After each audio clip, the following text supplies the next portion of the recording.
శ్రీమాతే నమః. Welcome to Sushmita vlogs అండి. అందరూ బాగున్నారా? నేను కూడా చాలా బాగున్నానండి. ఈ వీడియో వచ్చేసి నెలసరి సమయంలో గుడికి వెళ్ళవచ్చు అని ప్రచారాలు చేసుకుంటున్నారండి చాలా మంది. కొన్ని వీడియోలు చూశాను నేను, వాళ్ళ పేర్లు అవన్నీ చెప్పలేను నేను. కానీ నెలసరి సమయంలో ఆడవాళ్ళు గుడికి వెళ్ళొచ్చంట. మన పూర్వీకులకి ఏమీ తెలియదంట. వీడియో వైరల్ అయిపోయింది, దాదాపు అందరూ చూసినట్టే ఉంటారు. నేను కూడా చూసినానండి. దానికి సంబంధించిందేనండి ఈ వీడియో మాత్రము. నెలసరి అయితే నాకైతే ఎంత బాధ అనిపించింది అంటే, ఆడవాళ్ళు ఇంత ఘోరంగా ఎందుకు తయారవుతున్నారు అర్థం కావట్లేదు అసలుకి. యూట్యూబ్లో మనం సోషల్ మీడియాలో చేరినాం, మంచి విషయాలు చెప్పాలి. ఎప్పుడైనా కానీ ఉచ్చరించేది మంచి విషయాలనే మనం ఉచ్చరించుకోవాలండి. ఎప్పుడైనా సరే మన హిందూ ధర్మంలోనే కాదండి ఈ నియమాలు. నెలసరి సమయంలో గుడికి వెళ్ళొచ్చు అని ఆమె చెప్పుకుంటుంది, కానీ అది ఎంతవరకు కరెక్ట్ అండి? వేరే వాళ్ళు నెలసరి సమయంలో గుడికి వెళ్ళొచ్చు అని ఆడవాళ్ళు చెప్పుకుంటున్నారు. అది ఆడవాళ్ళే చెప్తున్నారు, మగవాళ్ళు చెప్పట్లేరు. మగవాళ్ళు చేయట్లేదు. ఏమేమి వింటామో అని భయం అవుతుందండి నాకైతే. ఈ వీడియోలేంటి, ఇవన్నీ ప్రచారాలేంటి, గుడికి వెళ్ళొచ్చని ఆడవాళ్ళే చెప్పడం ఏంటి? కానీ ఒక్కటి మాత్రం నిజమండి, ఏదైనా సరే చూసి నేర్చుకుంటాం కదా అని అనుకుంటున్నారు వాళ్ళు. మేము యూట్యూబ్లో ఒక వీడియో పెట్టేశాము, అందరూ తెలుసుకుంటారు, నేనేదో గొప్పగా వీడియో చేసి పెట్టినాను అనుకుంటారు. కానీ చాలా తప్పండి ఇది మాత్రము. దీనికి మాత్రము ఎంకరేజ్ చేస్తే మాత్రం మన ధర్మానికి విరుద్ధంగా పోయినట్టే వాళ్ళైతే. ఈ విషయం ఎంతమందికి నచ్చింది, ఎంతమందికి నచ్చలేదో కూడా నాకు కామెంట్స్లో బాక్స్లో పెట్టండి అండి తప్పకుండా. మీ లైక్ ద్వారానే మీకు ఇష్టమా లేదా ఈ విషయాన్ని బట్టి మీరు అంగీకరిస్తున్నా లేదా అని నాకు తెలిసిపోతుందండి. ఒక్క లైక్ ఇవ్వండి వీడియోకి. అందరూ కూడా ఈ వీడియో చూడాలండి. దీనికి మాత్రము మనము ఎంకరేజ్మెంట్ చేయొద్దు, ఇలాంటి వీడియోస్కి మాత్రం. ఓకేనా అండి? మన ధర్మాన్ని మనం పాటించుకోవాలండి. ఇంకా కొన్ని రోజులు పోతే రోజు డైలీ స్నానం అవసరం లేదు, మలమూత్రాలు పోయినప్పుడు కూడా మనము శుచిగా ఉండనవసరం లేదు. ఇవన్నీ చెప్పుకుంటూ పోతుంటారు. పూర్వీకులకు ఏం తెలీదు, మనకే అన్నీ తెలుసు. ఇప్పుడు జనరేషన్ ఫ్యాషన్ అయిపోయింది. దేవుడు అంటే భయం లేదు, భక్తి లేదు, అసలు దేనికి మనిషి భయపడకపోవడం అయిపోయింది. డబ్బు ఉంటే చాలు, అన్ని మాట్లాడచ్చు, అన్ని చేసేయచ్చు అన్నట్టు అయిపోయింది. కానీ అది తప్పు కదండి. మనం యూట్యూబ్ నడిపిస్తున్నాం, సోషల్ మీడియాలో మనము ఒక వీడియో పెడుతున్నాం, దానివల్ల ఒక 10 మంది బాగుపడితే చాలని అనుకోవాలి. కానీ ఎప్పుడైనా కానీ తప్పుడు ప్రచారం మాత్రం చెయ్యొద్దండి. ఇది చాలా పొరపాటు. నెలసరి సమయంలో ఆడవాళ్ళు గుడికి వెళ్ళొద్దండి, ఇది నిషిద్ధం అండి.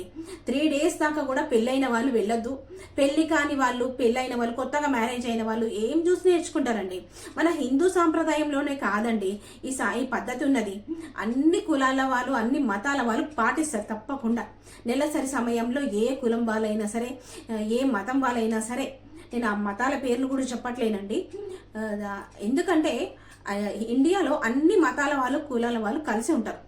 కానీ గుడికి మనం ఎలాగైతే గుడికి వెళ్ళమో వాళ్ళు కూడా వాళ్ళ పద్ధతి ప్రకారము వాళ్ళు కూడా వాళ్ళ దేవుడి దగ్గరికి వెళ్ళరండి. ఇది అందరూ గమనించాలి.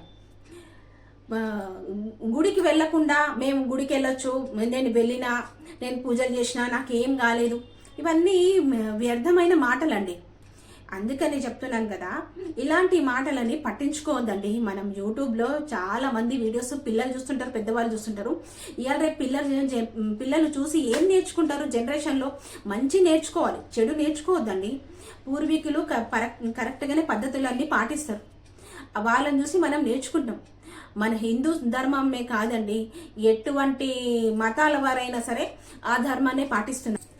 ఇంకెన్ని వీడియోస్ చూడాలి ఇట్లాంటివి? రేపు ముందుకి ఎవరన్నా చనిపోతే కూడా మహిళలో ఉన్నప్పుడు మనం పాటిస్తాం కదండి 10 days అని, అవి కూడా పాటించారు. ఏం అవసరం లేదు అని సమయం తిరుగుతుంటారండి అందరూ కూడా. కానీ మన హిందూ ధర్మాన్ని మనం పాటించాలండి తప్పకుండా. ఇవే అవసరం లేనప్పుడు చనిపోతే 10 daysకి ఎందుకు దూరంగా ఉంటాము? అది కూడా మనకి బహిష్ట సమయంలో చెడు రక్తం అనేది బయటికి వెళుతుంది కాబట్టి మనము ధర్మపూర్వకంగా అవి నియమాలైతే పాటించాలండి. ఇది ఎందుకు తెలియదు? ఇంత మాత్రానికి ఇంత చిన్న విషయం తెలియకపోవడం అసలు నాకైతే సిల్లిగా అనిపిస్తుంది. ఆడవాళ్ళు మన పూర్వీకులు అవన్నీ చెప్పిండ్రు, మన పూర్వీకులు వాళ్ళకి తెలీదు, ఈమెకే తెలుసు అంట అన్ని. ఇది చాలా తప్పండి. ఇట్లాంటి మాటలు నేనైతే అసలు ఎంకరేజ్ చేయను, చెయ్యకూడదండి ఎవ్వరు కూడా. మీ ఎంకరేజ్ అనేది ఒక లైక్ ఇవ్వండి, నా వీడియోస్కి అయితే ఒక్క లైక్ ఇవ్వండి, ముందుకు వెళ్తుంది తప్పకుండా. బహిష్ట సమయంలో తప్పకుండా గుడికి వెళ్ళొద్దు, నియమాలు పాటించాలండి ప్రతి ఆడపిల్ల కూడా. పెళ్ళైన వాళ్ళైతే 3 days, అలాగే పెళ్లి కాని వాళ్ళైతే 5 days కంపల్సరీ పాటించాలండి. ఇప్పటికీ కూడా కొన్ని ఇళ్లలో ఆడవాళ్ళు నెలసరి అయ్యిందని ప్రచారం, ఈమె ఇంత బహిరంగంగా గుళ్ళో కూర్చొని నెలసరి అయినప్పుడు నేను ఎక్కడికి వస్తా అక్కడికి వస్తా అని చెప్పుకుంటుంది కదా. ఇప్పటికీ మన ఆడవాళ్ళు ఇంట్లో నెలసరి ఉన్నప్పుడు సోదరులకు కానీ భర్తకు కానీ తెలియకుండా మెయింటైన్ చేస్తారండి. మన భారతదేశంలో ఇలాంటి స్త్రీలు కూడా ఉన్నారు, కానీ ఇంత బహిరంగంగా చెప్పే ఆడవాళ్ళని నేను ఇప్పుడే ఫస్ట్ టైం చూస్తున్నానండి. ఏంటంటే ఎట్లా అయిపోయినంటే ఆడవాళ్ళు దేనికైనా సరే తెగించి ఒక వీడియో పెట్టుకొని మేము ఏమైనా మాట్లాడుకోవచ్చు అనే మాటలు మాట్లాడుతున్నారు. కానీ చాలా తప్పండి, ఇలాంటివి మనం ఎంకరేజ్మెంట్ చేయొద్దు. నేనైతే అస్సలు చేయనండి ఇలాంటివి మాత్రము. పిల్లలు మన సమాజం ఎట్టుపోతుంది, మన పిల్లలు మనం చూసి ఏం నేర్చుకుంటారు రేపు ముందుకి? ఈమె వాళ్ళే ఇట్లుంటే పిల్లలు ఎట్లుండాలి? వేరే పిల్లలు ఏం కావాలి? అందరూ కూడా యూట్యూబ్, సోషల్ మీడియా ప్రతి వీడియో చూస్తున్నారు, చూసి నేర్చుకుంటున్నారు కొంతమంది. కానీ సాంప్రదాయాలను పాటించండి, పద్ధతులు నేర్పియండి, ధర్మము అధర్మం ఏంటో తెలుసుకోండి. ఇవన్నీ తెలుసుకొని మనము మన ధర్మాన్ని పాటించుకోవాలండి. మన సమాజాన్ని మనం ఎక్కడ తీసుకెళ్తున్నామండి? ఎటు వెళ్తుంది అసలుకి?